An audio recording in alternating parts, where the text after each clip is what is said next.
Yeah, thank you. Bismillah ar-Rahman ar-Rahim. Wa sallallahu ala Sayyidina Muhammad wa ala alihi wa sahbihi wa sallam tasliman kathira. Alhamdulillah. Alhamdulillah, nahmaduhu. Praise God in a place where God is meant to be praised, because the founders of this place founded it as a place to actually produce ministers that would go and minister the community. So Harvard's grown much since those early days. First of all, I'm very honored to be back here. I haven't been here probably in over 30 years, but I did come and lecture before and had a very interesting time, and had a wonderful time in the bookstores, and I hope they're still there, because I know they're disappearing these days. Everybody's going on Amazon, which is not a wise thing to do, but people are doing it anyway. So alhamdulillah, I want to say that this is I think a wonderful thing that our students, we're a fledgling school in California, and Harvard is a well-established bastion, really, of knowledge on many, many different levels. So we're humbled and honored to be here, and we're certainly grateful for Sister Jenna for doing the hard work with her team.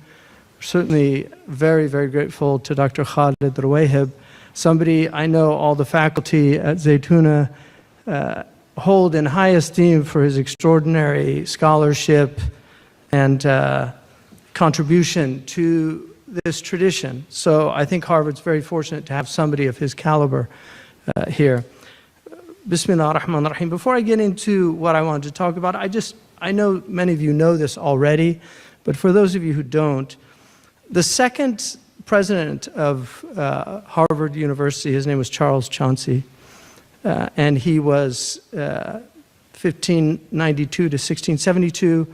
In the mid-17th century, he became a professor and the president of the school. He had studied in Cambridge, in England, and obviously, as you know, Cambridge, Massachusetts was meant in some ways to reflect Cambridge, England, the great hope that the Americans would develop great schools and colleges like Oxford and Cambridge. But what's interesting is Chauncey boasted that he knew more Arabic than any other person in the American colonies. And he's the one that introduced Arabic into Harvard. I was really struck by the fact that Noah Webster, who's one of the unsung founding fathers, he's really the founder of the American language in many ways, because he really wanted to have a language that was independent of English and to create an American English.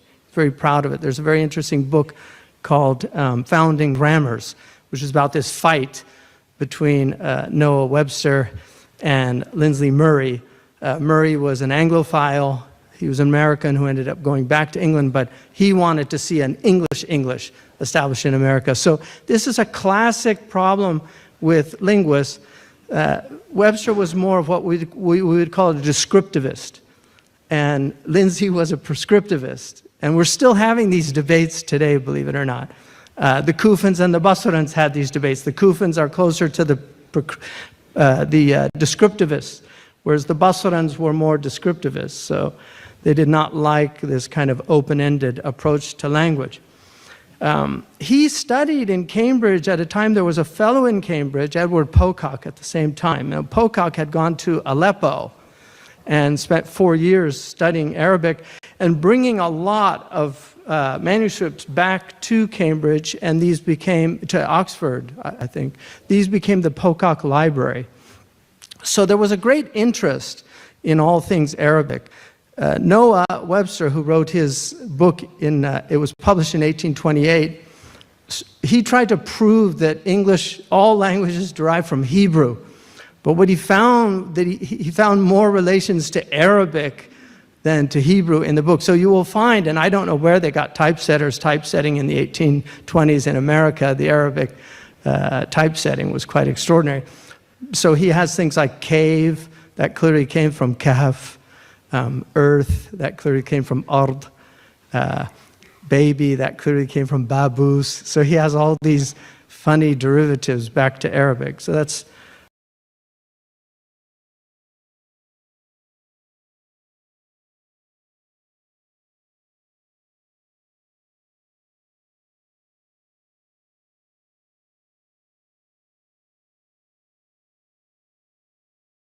tradition. The Islamic tradition is not an easy one to unlock for a number of reasons. One, it has a very, very difficult language at its foundation, which is the Arabic language. Arabic, I call it what the Arabs call great poetry and great oratory, as-sahl al-mumtana', the easy impossible. There are elements to Arabic that are extraordinarily accessible. People can learn it quite quickly. It has amazing patterns. You can learn these patterns. But the older you get, the more you realize how impossible this language is to actually master. And this is why in Mauritania, they say, لا يحيط بالعربية إلا نبي. No one can really know all of Arabic except a prophet. It has one of the richest vocabularies in the world. It's also retained qualities of ancient languages. And due to the Quran, it has not developed in the same way that many other languages have developed. Like English, for instance, we once had a dual in English. We also had inflections, so we had inflected language. A lot of that has been removed from the English language. So Arabic is very difficult, and there's a very interesting view about what the first language was in the Islamic tradition. There are different opinions about it. Was it Arabic? Was it Syriania? Was it some unknown language? Imam Asyuti says, من عجائب ما ترى العينان أن سؤال القبر بالسرياني. One of the strangest things is that the questions in the grave will be in Syriania.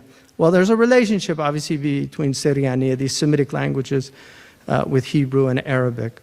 So why am I so interested in the liberal arts? Partly because I was brought up in that tradition. My father was a liberal artist. He was very committed to the liberal arts. He'd studied in Columbia when John Erskine had introduced a core curriculum.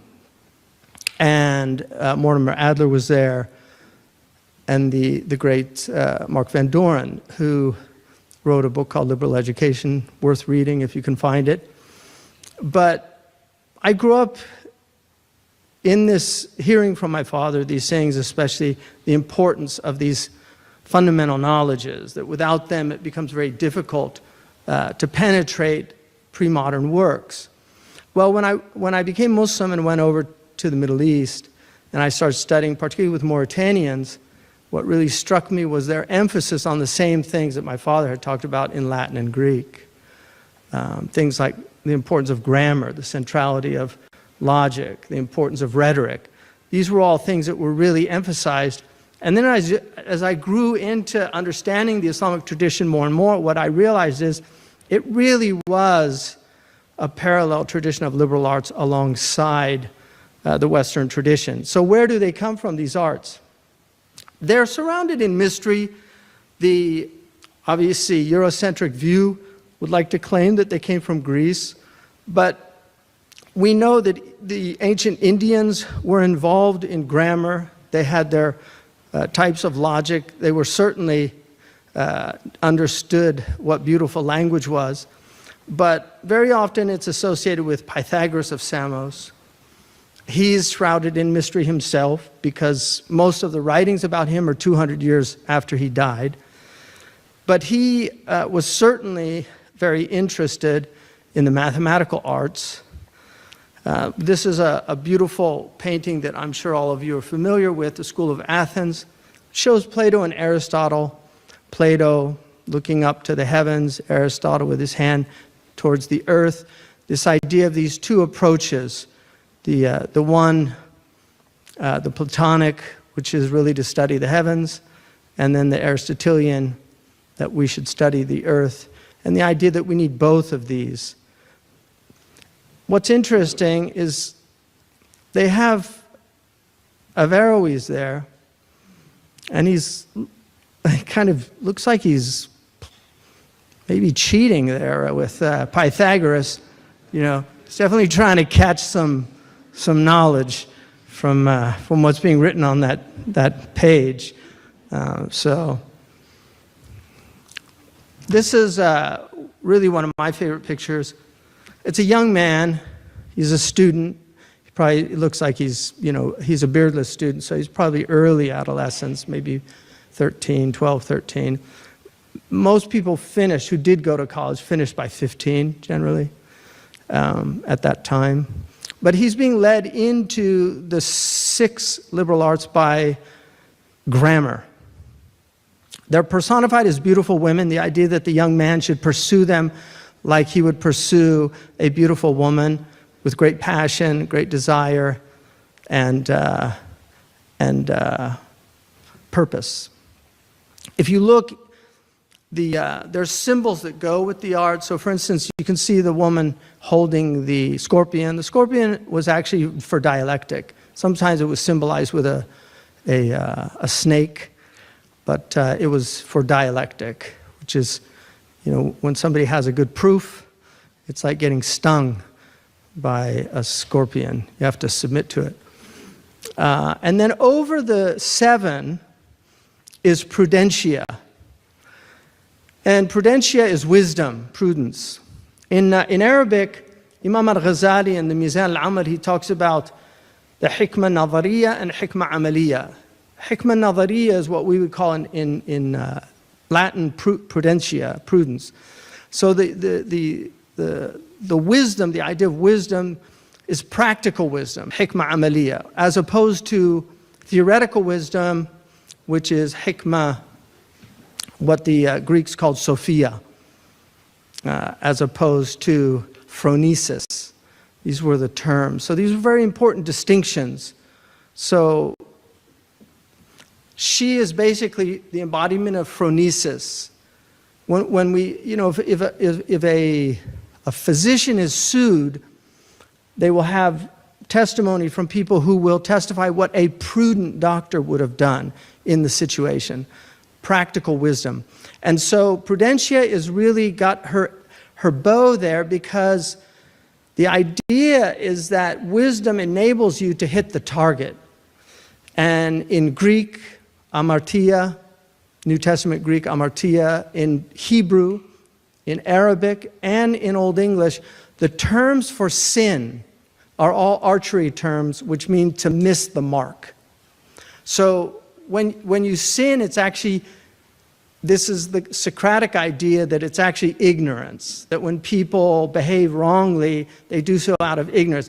They mistook an apparent good for a real good, and they went after it, whether it was pleasure or something else. So these liberal arts, which emerge in our civilization, and they are taught and embodied in these extraordinary universities like the University of Paris, Oxford, Cambridge, and then they come to the United States, Harvard, 1636, Princeton, Yale. These are the great civilizational entities. So what's the history of the liberal arts in the Muslim world? Well, there's debate about where the university, the idea of university begins. But the Arabic word for university is usually jami'ah, which means comprehensive. So it's the comprehensive studies. Sometimes they use kulliyah, which is more for college, but again, it has the idea of the universal, the kulliyah. And so the idea is that you should be studying holistically. One of the things that C.S. Lewis, in his extraordinary work on the discarded image, he laments the loss of holism in our understanding of the world, in our understanding of education. We now study all these disparate subjects, but don't really have any way of pulling them together. I mean, the physicists are looking for this theory that's going to make everything make sense. They're looking for a holistic view in physics. But what about a holistic view that ties everything together? because the ancients really looked at the world that way. They saw everything as being related to everything else. They didn't see any مَا تَرَى فِي خَلْقِ الرَّحْمَنِ مِنْ تَفَاوُتٍ. They did not see any fissures in the creation of God. They saw that it was all somehow united. So Zaytuna College, which we named Zaytuna after, was founded in 737. It was actually preceded by the great university in Qayrawan, which after some Tunisians fled to Fez during some civil strife, they moved into a quarter of Fez called the Qarawiyyin, which means the people from Qayrawan, from Tunis. Well, there was a woman there, Fatima al-Fihriya, who inherited a massive amount of money with her sister Maryam from her father, who was a Tunisian merchant. And I think a lot of Western people don't know how many great institutions were built by women because they did get inheritance in the Islamic tradition. In fact, as late as the late 19th century, if you read Florence Nightingale's her travel log to Egypt, she actually studied the inheritance laws and was upset that we didn't have more progressive laws like these in England. So she was quite struck by the inheritance laws. She actually learned quite a bit. I actually wrote an article many years ago called Florence of Arabia. You might want to take a look at. She actually went into a mosque and in Cairo, and she said, I kept hearing my heart. She was a Unitarian. She said, I kept hearing my heart say, turn to Mecca, turn to Mecca. And I felt as if I'd found the religion I was finally looking for. And then these men shooed her out. And she said, oh, if only there was a place for women in this religion. I could say I found my home. They're quite sad. In any case, I've seen those men who do that. You know, they don't always just shoo women out. They shoo men out sometimes too. In any case, Florence, wonderful lady. She was quite a theologian. People don't know she actually she edited Jowett's translations of Plato. So she's quite a stunning scholar in her own right. She also introduced statistics. These are all asides. She introduced statistics into medical studies. So that, believe it or not, is somebody who I should know, but I don't really know, but it is a younger version of the person standing before you. I'd like to talk to him personally, but don't have a chance. So I'll leave it at that. But I was fortunate enough to actually sit on the chair of grammar in the Qarawiyyin, where we were studying the Ajurumiyya. And the reason, as George Maqdisi shows in The Rise of Colleges, they called it a chair was because the only one that got to sit on the chair was the teacher. So when you talk about chair of the department, that's why they call it a chair. So that actually came from the Muslim world. Al-Azhar University, which interesting enough was founded by the Fatimiyya, which was a part of the Shia tradition. And then later on, when Salahuddin al-Ayyubi comes, he makes it a Sunni bastion. It has an extraordinary history and is still one of the largest universities in the world. It's quite extraordinary. The University of Timbuktu, which I actually visited, is amazing in Sankuri. This is in, if you read Rodney's book on how Europe underdeveloped Africa, a lot of it deals with this area of Africa. But if you haven't read it, there's a beautiful book called, pardon my French here, The Badass Librarian of Timbuktu, which is about how this man here saved all the manuscripts when ISIS showed up. And it was done with the Germans who sent him canisters, and they were able to put them into waterproof canisters and sail them down to Mopti to prevent them from being burnt by these fanatics. So he's an amazing man. And we don't even know what's in a lot of these places. David King reminds us that there are tens of thousands of manuscripts that have never been read yet. So he says we really don't even know what they knew in mathematics, let alone in other subjects. The Zahiri is another one. So now let's just look at the subjects. So obviously Revelation is central. It's central to the Jewish tradition, to the Muslim tradition, and to the Christian tradition. But how do we understand Revelation?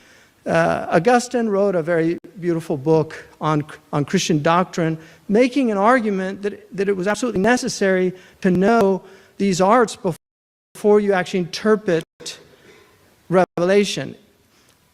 We have the ministers in some places, you know, I mean, very often their families are their only flock, but I mean, these are people that really have not studied grammar, and yet they're reading the Bible and interpreting the Bible. If you do read the Bible, you should know what a conditional sentence is. It's very important. You could really mistake what you think God is saying if you don't know grammar. So grammar is very important. So these revealed religions put an immense emphasis on grammar, and none more so than the Muslims, because much of the Jewish emphasis comes after they begin to interact with the Muslims. So you will see the first Jewish Hebrew dictionaries come after they're introduced into dictionary making by the Muslims. It's quite stunning how heavily indebted much of the Jewish tradition is, and the Jewish scholars will admit this and do so in their writings, which is why much of that great period they wrote in Arabic as opposed to writing in Hebrew. So Musha bin Mamun is often read in Arabic because he originally wrote many of his treatises in Arabic. So you had this revealed religion, then how do you understand it? Well, human beings are divided into these two ways of knowing the world. One is the trivium and the other is the quadrivium. And basically this is the idea of quality and quantity. So the qualitative sciences, and I'm using science in scientia in the old pre-modern way, not in the modern way that we've reduced it to material sciences. Grammar was seen as a ilm, as a science. So grammar, logic, and rhetoric, this was the triad, the thaluth in Arabic, sina'at al-thalath. And the most important was considered grammar, because without it, you could not go to the other two.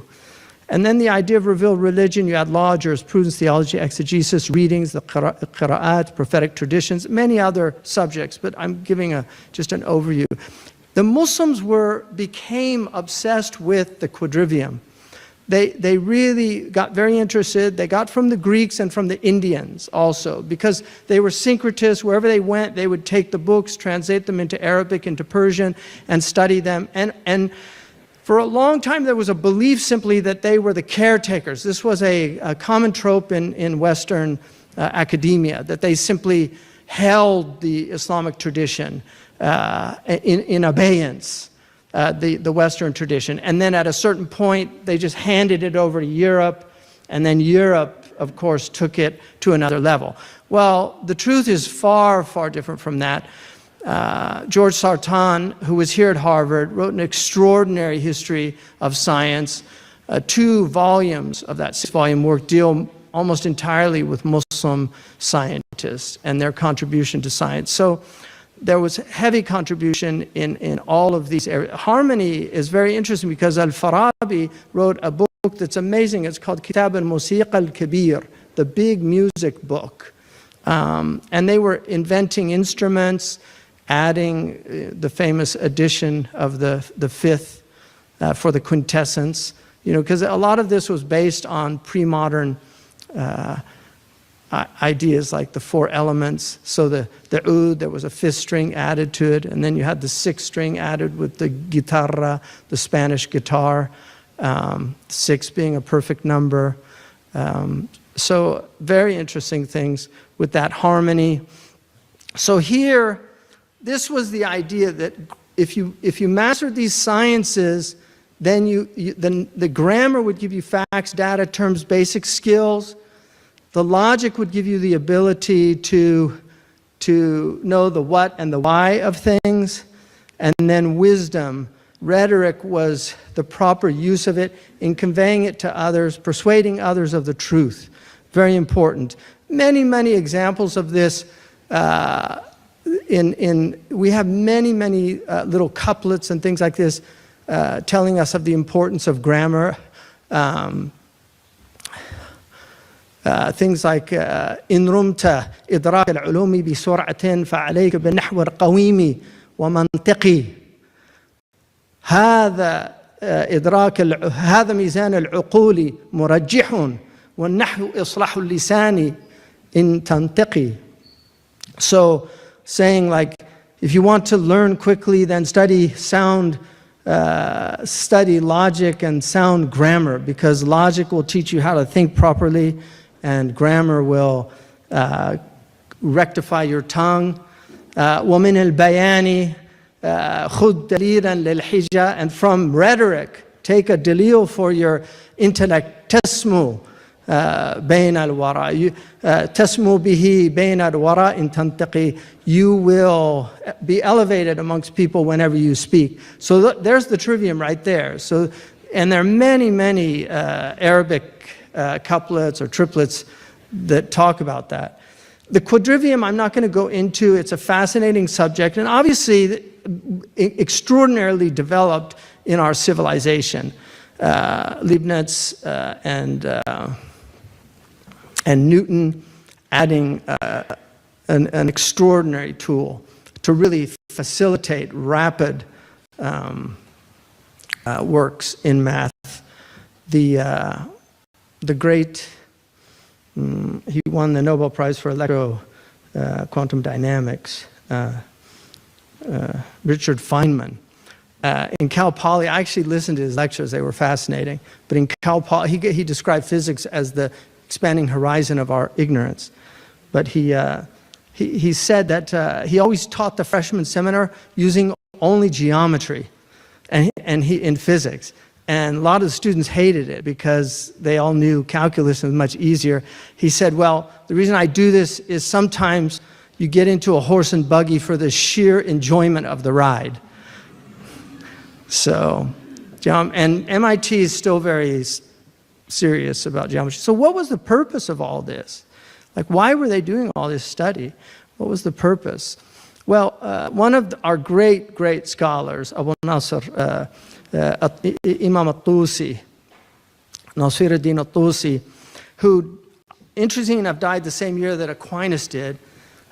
He was a Shia scholar, but the Sunnis always taught his books. In the great Ottoman tradition, the Kurdish tradition, they taught Tajrid al-Aqaid. His Ilm al-Hay'a was taught, many, many other books, because he was a genius and he was well worth studying. So he says in his Nasirian Ethics, Akhlaqi Tusi, which was written in Persian, although translated about 300 years ago into Arabic, and really an excellent translation. He says basically that happiness is of three kinds: psycho-spiritual, bodily, and civic happiness, which relates to the society and civilization. As for the psycho-spiritual happiness, it has already been discussed and its subtypes delineated.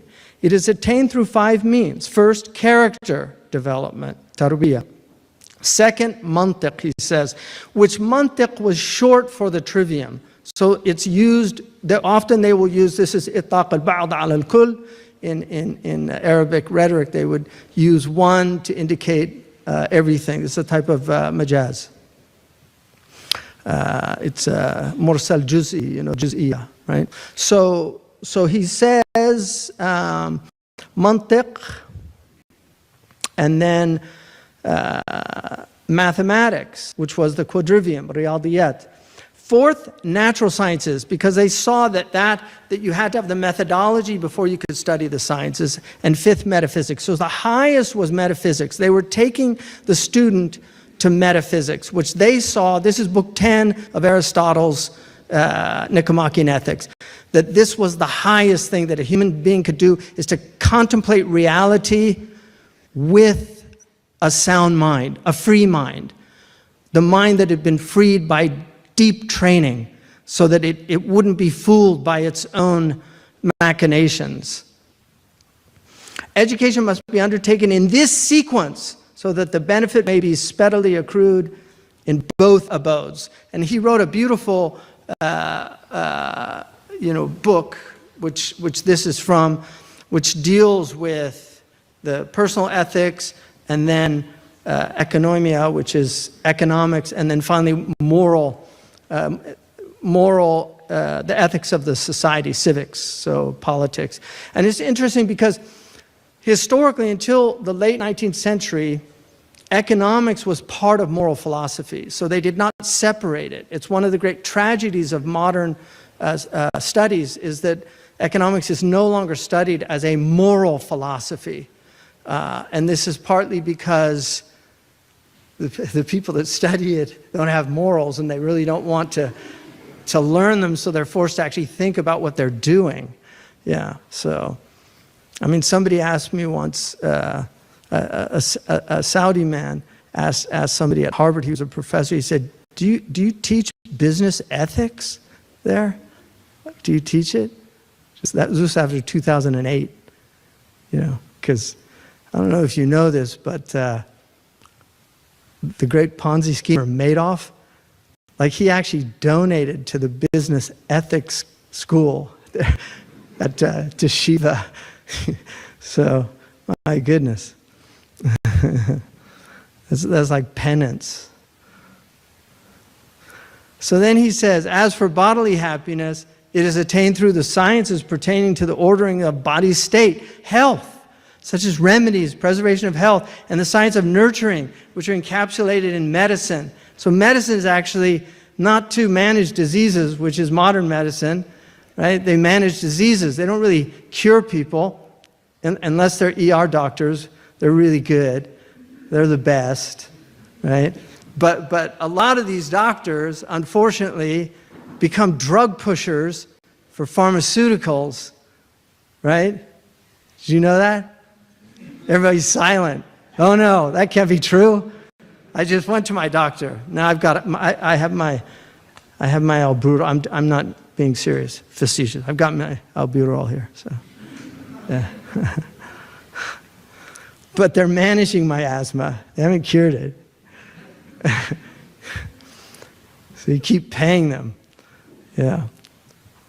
That's what they love. Long-term patients. That's why they call them patients. You're just patient with your illness. Yeah.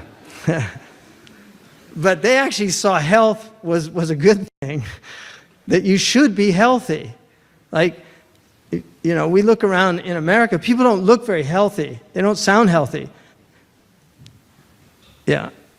So how do we restore health to a society? That's a good question. This is what they were interested in. This also includes knowledge of astrology. Now, they understood that there's two types of astrology that they were dealing with. One of them was more about the what they called the amzija. The other, predictive astrology, they all said was prohibited. So they did believe that there was a relationship to times of birth and things like that with the person and their health and things like that. So then he says, civic happiness, this is about politics, is found upon the science related to the ordering of the affairs of the community, the state, daily life, and society, such as sacred knowledge, including sacred law, theology, prophetic reports, exegesis. It includes worldly disciplines such as literature, rhetoric, grammar, calligraphy, arithmetic, geometry, calculation, and the like. The benefit of each discipline is in accordance with its appropriate place, and God knows best what is right. So now look at just Thomas Aquinas. Almost at the same time, the 7 liberal arts do not adequately divide theoretical philosophy. But as Hugh of St. Victor says, 7 arts are grouped together, leaving out certain other ones, because those who wanted to learn philosophy were first instructed in them. And the reason why they are divided into the trivium and the quadrivium is that they are, as it were, paths introducing the quick mind to the secrets of philosophy. This is also in harmony with the philosopher's statement in the Metaphysics, meaning Aristotle, that we must investigate the method of scientific thinking before the sciences themselves. And the commentator, meaning Averroes, Ibn Rushd, says in the same place that before all the other sciences, a person should learn logic, meaning the trivium, which teaches the method of all the sciences, and the trivium concerns logic. The philosopher also says in the Ethics that the young can know mathematics but not physics, because it requires experience. So we are given to understand after logic we should learn mathematics, and with which the quadrivium concerns. These then are the paths leading the mind to the other philosophical disciplines. So it's the exact same flow of, it's quite extraordinary that both the Muslim world and the traditional Christian world had the same basic idea of what education was for and where it should lead to, but also why. And the reason is this: they saw the three most important sciences in the world were medicine, law and politics, and theology and philosophy. And the reason that this is so is they understood that we have a body, we have a social body, and we have a soul. The body has to be physically well so that the soul can thrive.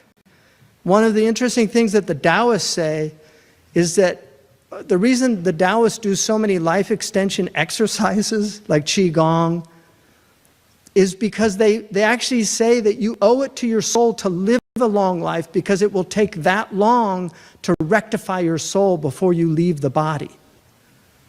So it's very important that you take care of your soul, because you have this time allotted to you, and it's very important to preserve that as best you can. That there's an element of choice in good health. Law and politics was to heal the social body from its ailments, and then theology and philosophy, ethics and psychology were to heal the mental and spiritual body from their ailments. So this was the doctor, the lawyer, and the theologian. These were the great medieval things. So now I'm going to quickly get into just an example. So in the Islamic tradition, and these are the arts that I feel when we come into the Islamic tradition, and I'm speaking to the students of Islamic knowledge in the audience. I know there's some other people here, but in the Islamic tradition, one of the difficulties that we have to remember is this is a sequential tradition. Like in mathematics, mathematics is sequential knowledge. You have to learn at each stage. If you don't learn it sequentially, it's going to break down, which is why the Japanese model is so much better than the American model, because you have to get 100 on every test until they put you to the next level. Because if you take somebody who got a D in arithmetic and you pass them to the next stage, they're completely handicapped. By the time they get down the road, they don't understand anything. Well, the Arabic tradition is sequential in this way, the Islamic tradition, is it's really buttressed upon certain knowledges if you don't have them. So these ulum al-ala, the instrumental arts, the most important ones were the trivium that I talked about.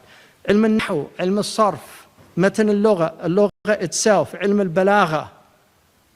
And then you had things that enabled you to work with legislative derivations, what's called usul al-fiqh, qawaid al-fiqhiyya. And then you had the knowledge of Quran, how to read it, orthopy, tajweed, the knowledge of the qira'at, and also the nature of the tafsir of it. Then you had the traditions like the mustalahat al-hadith. If you don't know the terms, you'll have a hard time reading in our tradition, because these terms are constantly used. And there's something what E.D. Hirsch called domain knowledge that is expected of the person when you enter into these worlds. And then obviously mantiq.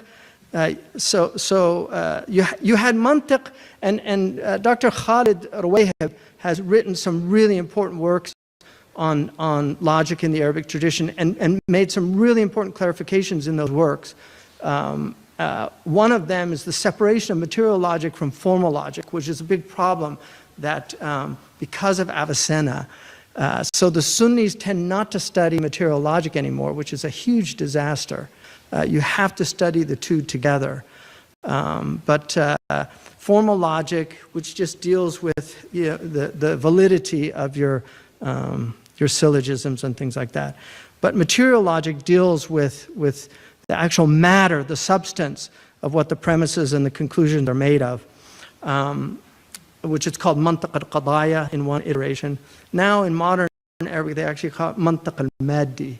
But it doesn't work. I don't think it's a useful translation. It coming from us. And then adab al-bahth wal-munadara, which is such a beautiful science. So these were the foundation, and then you moved into the ulum al-ghaya, like why you studied these. It was in order to study revelation, which hopefully would lead to a ma'rifah. So you studied the methodology, And then you studied the sciences themselves, which led to this wisdom. I mean, this was the goal. So I just want to use, this is the tradition that I come from, the Mauritanian tradition. This was my teacher, Marabat al-Hajj. He lived to be 112. He was an extraordinary man. He mastered the Mauritanian tradition. He, in the 1930s, he actually walked to Hajj from Mauritania, a journey of 3,000 miles. Amazing stories. He recounted the entire story to me in his tent over several nights. It was quite stunning to hear it. He was somebody who lived the tradition every night. You know, he had me actually live in his tent, which was difficult because the other students were there. And after about 3 months, I actually asked if I could go live with the students because it was getting a little embarrassing. Just envy creeps in and things like that. So, but during that time, he always woke up about 3 hours before Fajr, and he would start his tahajjud, and he would pray until Fajr every night. He did that. And the people that told me who lived with him, he'd been doing that for 70 years. It was very consistent. He's one of the most consistent people. They said that Kant, that they used to, set their watches with Kant's walk every day in Königsberg. Marabat al-Hajj was like that. You would know exactly what he was doing. He just had something that some traditions call sacred monotony. You know, this idea of just living, recognizing that it really is Groundhog Day, you know, that life really does repeat itself. And then what do you do with those days that you've been given as they accumulate? There's only about 40,000 of them, right? And then they're gone. No, it's actually 20,000. Yeah, I was giving you double. It's not much. So their tradition, and I did not complete it, but I did study in it. So I did study some of these texts, like the Ajurumiyya, Mulhat al-Arab, the Alfiya. I did not do the Ihmirar or the Kafiya Shafiya. So if you look, in their tradition, they memorize everything. So 114 lines in Ubaidu Rabbihi, in the Ajurumiyya, 375 in Mulhat al-Arab, 1001 in Ibn Malik's text. Ibn Malik's text, by the way, the Alfiya, which is now considered advanced grammar, is intermediate grammar. It's an intermediate grammar.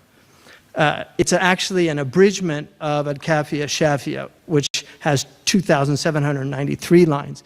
The Ihmirar, which is Mukhtar wal-Buna's additions to the Alfiya, is 1,800. My teacher, Shaykh Abdullah bin Bayya, memorizes not only the 683 lines in all of these, but shawahid for almost every rule. So we're looking at tens of thousands of memorized lines. And I'm not exaggerating. I really am not exaggerating. And I will just give you one example. Somebody sent me a text on ishtiqaq, 700 lines in Arabic poetry from his teacher, Muhammad Salim Wuld Shayn. And I was very excited about it. So he was actually staying with us at the time. And I came in with the text and I said, "Oh, I found something from your teacher." He said, "What was it?" And I read the first 2 lines, and he said, "Yeah, that's for ilm al-ishtiqaq." And then he started reciting it by rote. And he said that I memorized that when I was very young. He said, and he still had it all there, ready at hand. I was reading once a book by Wuld Afa, a Mauritanian scholar in Medina, and it was he was a Medinan historian. And there was a line of poetry in there, and in the footnote it said, "I learned this line from Al-Alama Shaykh Abdullah bin Bayya in the Mahdara when we were students with father." And he said, this man was unusual in that he never heard a line of poetry that he liked, except he went, found the qasida and memorized it by rote. Shaykh Abdullah bin Bayya told me that, and I know 2 people that did this, that he memorized the entire Jawahir al-Adab of al-Hashmi. Sheikh Khatri wal-Buwayba also memorized that. So it's quite stunning, that memory. We don't have that capacity, but these people do, the Mauritanians, and they really do memorize this. In Sarf, they memorize Lamiyat al-Af'al, Ihmirar of Lamiyat al-Af'al, so you're looking at about 195 lines. And then they do Lugha, Ilm al-Lugha, Muthallath Qutrub, Muthallath Ibn Malik, Diwan Sitt al-Jahiliyin. This is in addition to the Mu'allaqat. Some of the Mu'allaqat are in there, not all of them, but that's in addition to the Mu'allaqat. Maqsura, Ibn Durayd was a beautiful poem. Diwan Ghailan, very important for them. It's a very difficult poem. Arabic is very difficult. Maqamat al-Hariri, they memorize the maqamat. The reason for that is for vocabulary acquisition, because there's a lot of really good vocabulary. I actually did read the maqamat, but I preferred Badi'u Zaman al-Hamadani, who I really liked his maqamat. And he had a character called Abu al-Fath al-Iskandari. And Abu al-Fath was what they call Nasab. He was like a religious charlatan. They're all religious charlatans in this genre. But what struck me at the time was a little shocked because it was so outrageous. And then I realized that he was really warning people about religious charlatanry, because there are a lot of religious charlatans. So they've always been around. But he had this character, Abu Fath al-Iskandari, who was very eloquent, and he would come into like a village, and he'd tell all the people, oh, I saw a dream of the Prophet ﷺ, and he said that you are a blessed village, but you haven't had rain for several days, and he told me to do a rain prayer with you, but he made a condition, I had to extend the sajda. And they're all like, oh, mashallah, and they all go out, and they do the rain prayer, and they're all in sajda. He gets up, robs all their houses, and then just takes off, you know. It's a very interesting genre of literature. You know, like, watch out, right? That's the message. Somebody comes and tells you, I saw a dream of the Prophet, red flag, right? Yeah, red flag. Keep it to yourself. Yeah. Anytime I hear that, I'm like, uh-oh, watch out, be careful. Yeah. Religious charlatans. Yeah. Put your hand on the television. Can you feel it, brothers and sisters? Send in that money. Yeah. A lot of those. Don't think the Muslims are free of those guys. We have them in a different kind. You know, yeah. They don't get away with it like the poor Christian people. Yeah. You know, and the beauty of the people believe. You know, and the grifter knows, this is the tragedy of the grifter, is he knows that human beings are essentially believers. Like if you meet a guy on a plane and you're sitting next to him and oh, what do? I'm a nuclear physicist. Like, yeah, no, you're not. You say, wow, that's interesting. You know, because people just, why would he tell me when he's really a bus driver? Why would he tell me that? But grifters know that. And that's how they get people. And the worst are the religious ones. Because they're preying on the beliefs of human beings that are very precious. And they're really sinister people. So then we have Balagha. This is the Mauritanian madrasa. Nadam al-Naqaya. I did the Jawhar al-Maknoon. But then they go on. Uqud al-Juman. Nadam Nur al-Iqah. That's from Sidi Abdullah. So that's about 2,240 lines of poetry. Sulam al-Munawraq, Imam al-Akhdari, beautiful little text, informal logic, 142 lines. They do Jawahir al-Mantaqiyya and then Tawshih al-Sulam. So that's their trivium.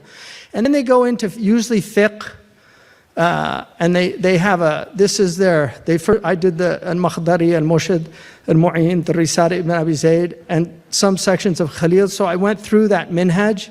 But they memorize all of them. I did too. I memorized Al-Akhdari and Murshid and Mu'in, some of the Risala, and very little of the Mukhtasar. But they memorize all of them. Waraqat al-Imam al-Haramain in Usul al-Fiqh,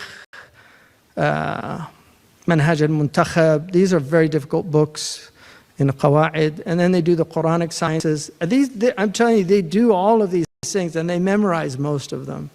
So it's really quite stunning.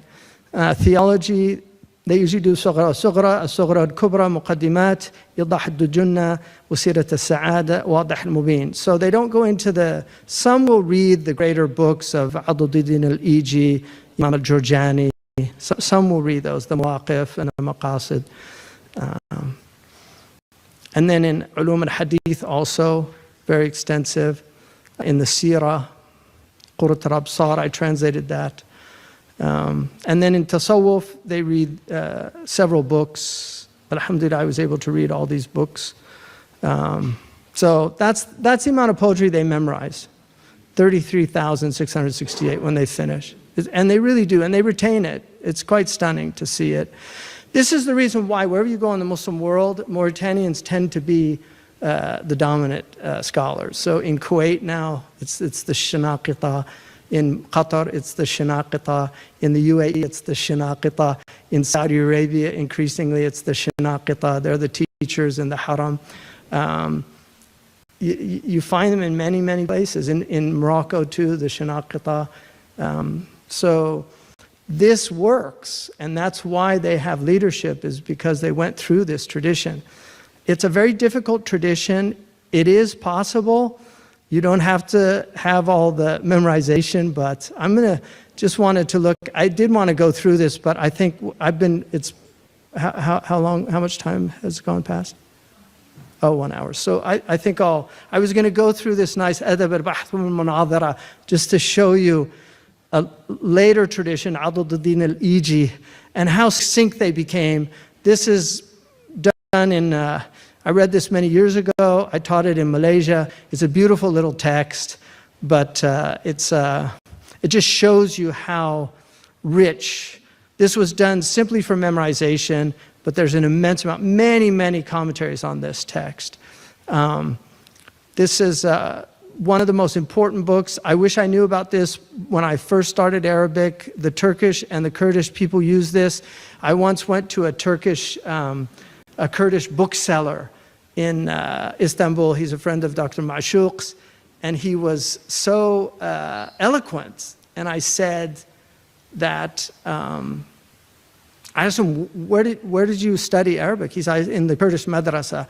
And then I said, what text did you study? He said, and then he told me, حفظت الأجرمية وقطر الندى وألفية ابن مالك وذهبت المتون كلها إلا متنا واحدة. All of them are gone except for one matan. And I said, which one? He said, عوام الجرجاني. And he said, وهذا يكفيني. So I was really impressed with that. So in any case, I was going to go through this just to show you how important it is to learn these things. This is just in harf ba. So in the Mughni, he gives us 14 different uses for harf ba. There's 12 for min. There's all these different types of min. Huh? Well, I'm going to open it up for, we could so ta'leel. لقيت بزيد الأسد أي بسبب لقائي إياه, because I met him, right? وامسحوا برؤوسكم. Some say that's for tab'id. That's Imam Shafi'i's position. Imam Malik said ليس في الباء للتبعيض. So Malik actually rejected that, and he actually said it was for ba zaida, which is one of the 14, ba zaida. So you get into differences of opinion, and these are very important. This is why in usul al-fiqh, they go deeply into what are called the huruf al-ma'ani, because this is where the complexity of Arabic really gets. I love this. This is a little mnemonic device that they taught students to learn the 10 categories of Aristotle. زيد الطويل الأزرق ابن مالك في بيتي بالأمس كان متكي بيده غصن لواه فالتوى فهذه 10 مقولات سوا. So you can see there, so you have this jawhar, the substance, zayd, kam, the quantity, tawil, kayf, the quality, azraq, blue, idafa, the relationship, he's the son of Malik, fi baytihi, the place, bil ams, the time, kana muttaki, the wada', the position, biyadihi ghusn, possession, and then lawahu, action, and then faltawa, the passive. So those are the 10 categories. Let me this is very interesting, because my argument is that if you do not know the trivium, you will get lost in our tradition. So I just want to show you one example of this from the opening of Ahmad Zarruq's book on tasawwuf. He says in that book, Al-kalamu fi shay far'u tasawwuri mahiyatihi. To speak about a thing is a consequence of conceptualizing its essence. It's a branch. It comes out of conceptualizing its essence. So tasawwur, he means by that what the manatiqa mean, the logicians. It's simple apprehension, right? You understand what something is. You understand its mahiyah. You either do this badihatan or nadaran. You have to contemplate it discursively or you get it intuitively. The mahiyah is the quiddity. In fact, there's an argument that quiddity comes, quid est, is from the Arabic logicians, mahiyah. What is it? وفائدته ومادته بشعور ذهني مكتسب أو بديهي. So it's either بالاكتساب or بالبداهة. You either get it through acquisition or through intuition. ليرجع إليه في أفراد ما وقع عليه ردا وقبولا وتأصيلا وتفصيلا فلزم تقديم ذلك على الخوض فيه إعلاما به وتحضيدا عليه وإيماء لمعادنه. So he's just giving you all these examples of why that's important. And then he says, mahiyatu shay, the essence of a thing is haqiqatuhu, its reality. Right? حقائق الأشياء ثابتة. قال أهل الحق حقائق الأشياء ثابتة والعلم بها متحقق. This is the foundation of our belief. Like we actually believe that reality is knowable. We're not skeptics. We have a realist tradition, not modern realism, but pre-modern realism. We have a realist tradition. So this is all there, and this is a book on tasawwuf, and he's already using, and then he goes, وَمَا دَلَّتْ عَلَيْهِ جُمْلَتُهُ. So it's what the whole gives you, the surah, the form of it. وَتَعْرِيفُ ذَلِكَ بِحَدٍّ. The way it's defined is through what's called a had, which means that, it's the had is the like had safe. So it's the finitus. It's the end of something. Definition. Definitus. Out of the end of something. It's to get to real and understanding. وَهُوَ أَجْمَعُ. So you're looking for جَامِعٌ مَانِعٌ. That's the type of definition, a comprehensive definition. أَوْ رَسَمٌ. This is a logical term, description. Like the human being is described as حيوان ناطق, the rational animal. His description is حيوان ضاحك, the risible animal. So risibility, the ability to laugh, is what they call a property, a proprium, khasa. It's not arad am, it's arad khas. Like this is unique. Some say pigs laugh, but his argument basically is that this is unique to human beings. It's a property. Like, the essence, if you took the had of a triangle, you say a triangle is the genus, the gens is polygon. This gets into material logic because you have the categories, which are the modes of being that relate to comprehension, but then you have the predicables that relate to extension. And so when you want to say something about somebody, you're going to be using these are the ways that you talk about things. And so what he's saying there is that when you want to define something, you want to give it a had, which is the genus and the difference. What makes it different? So then, what does he say? He says, حد التصوف ورسم وفسر بوجوه تبلغ نحو الألفين مرجعها كله لصدق التوجه إلى الله. So he's saying that the definition, even though it has over 2,000 definitions, all of them go back to صدق التوجه إلى الله. So the genus then is an inner directedness. The difference is it's to God.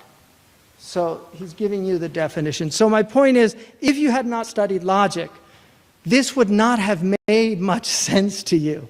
And there is a translation of somebody who did not know logic, and when you read it, you'll see how ridiculous your translation will end up being because you didn't have that tool to study it. I just wanted to use finally, this really is the end, that this was from the Creed of Imam Tahawi. I have made mistakes in my translation, so this is in no way to fault people. I know people could find mistakes in my translations. We're all learning. Hopefully you don't make big mistakes. But if you look at this passage, which to me was one of the most difficult when I translated Tahawiyah, so الاستطاعة التي يجب بها الفعل من نحو التوفيق الذي لا يجوز أن يوصف المخلوق به فهي مع الفعل وأما الاستطاعة. So that's أما is key, right? أما, so أما is you have أما and إما. So you have to know أما is for تفصيل, right? أما بعد, it's a fasl. So أما الاستطاعة, this is a different استطاعة that he's talking about. So you have to understand, min jihat as-sihha. So this translation, the ability required for an action is from divine facilitation, which cannot be ascribed to a created being. So, min nahwa tawfiq. So he translates from divine facilitation, which cannot be ascribed to a created being, along with the action itself. So, فَهِيَ مَعَ الْفِعْلِ. It's just not right. As for the ability from the view of health, capacity, capability, and sound means, it is before the action itself, and what is related to these are addressed, as it was said by the exalted. And what is related to these are addressed. Again, it just doesn't make sense. Here's another one. And the ability which deeds occur by is simultaneously with the deeds. This ability is the one depending on Allah's creation of the ability to do good. These are all published, by the way. Which is forbidden to ascribe to creation. As for the ability that is associated with health, capability, mastery, and defect-free of instruments, this is before the deed, and this is the ability that accountability relates to. So that's correct, that, at least the last part. The capacity of a man is of two types. Capability in terms of tawfiq, which makes an action certain to occur, cannot be ascribed to a created being. It's nowhere to say that. It's amazing. I don't know where he got that. This capability is integral with action, whereas anyway, it goes on. The capability in terms of divine grace and favor, which makes an action certain to occur, cannot be ascribed to a created being. This capability is integral with action, whereas the capability of an action.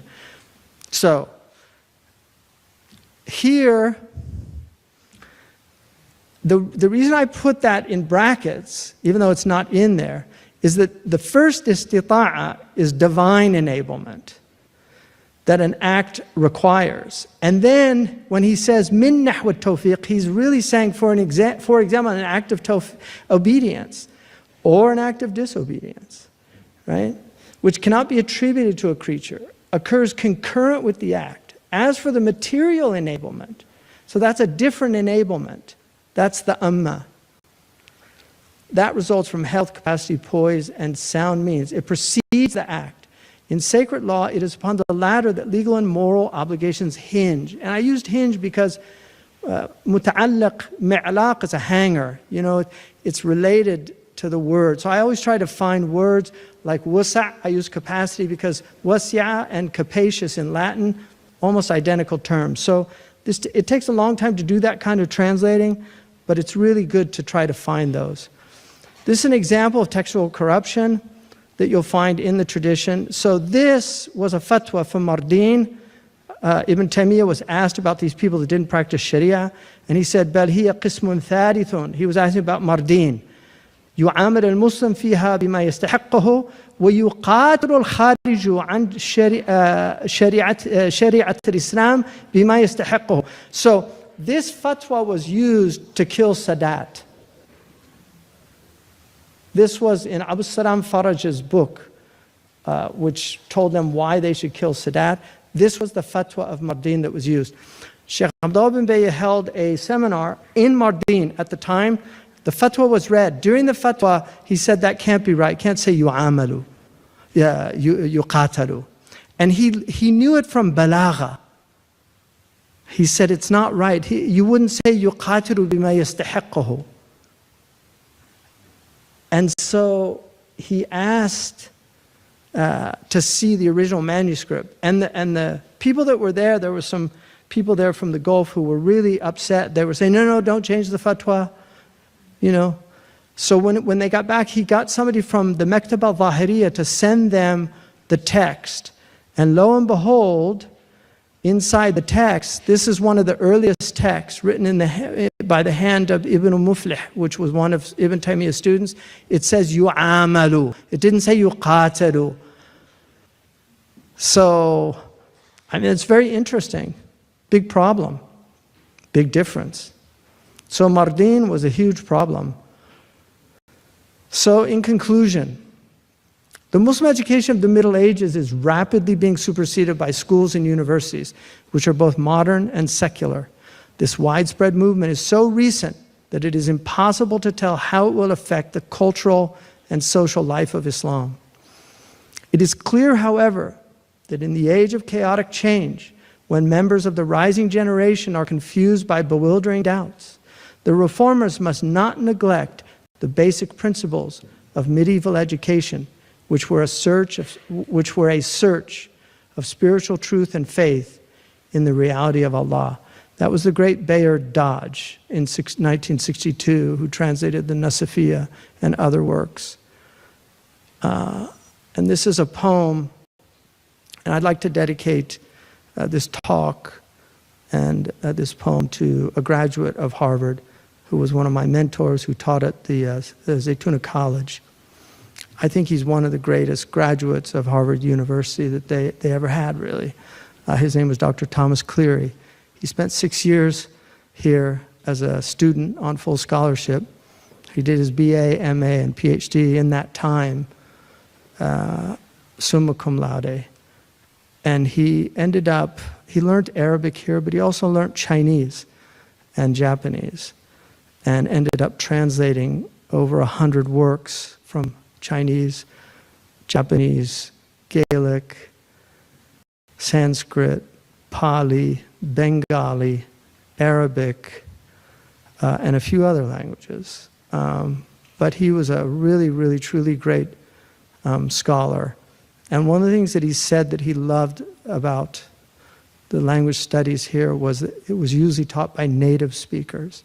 And he said it's very important to have native speakers because they have an access that people who learn languages as a second language very often don't. And there is some truth to that, although there are those rare native learners outside that do that. So I genuinely believe that even though there have been great, great advancements in knowledge, grammar has morphed into linguistics, although the Muslims were onto that many centuries ago.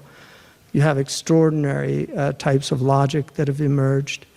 Boolean logic, Lord Russell introducing with Whitehead mathematical logic, symbolic logic, computer logic, fuzzy logic. You also have extraordinary advancements in mathematics. Rhetoric, I don't think rhetoric has moved that. I would say we've regressed in that area. But in any case, the liberal arts are rediscovered again and again. And this is why Dr. Van Doren called them the seven sleepers, the ones who, like the men in the cave, who fell asleep for 300 years. But they're constantly rediscovered, and the people who rediscover them fall in love with them and will spend their lives really trying to learn them and trying to use them, and then wanting to see others benefit from these great traditions. He says the liberal arts lie eastward of this shore, choppy the waves at first, then the long swells, and the being lost. Oh, centuries of salt, till the surf booms again and comes more land. Not even there, except that old men point at passes up the mountains, over which, oh, centuries of soil with olive trees for twisted shade and helicons for sound. Then eastward seas boned with peninsulas, then Orient, the islands, and at last the cave, the seven sleepers, who will rise and sing to you in numbers till you know white magic, which remember, do you hear? O universe of sand that you must cross and animal the night, but do not rest. The centuries are stars and stud the way. Thank you.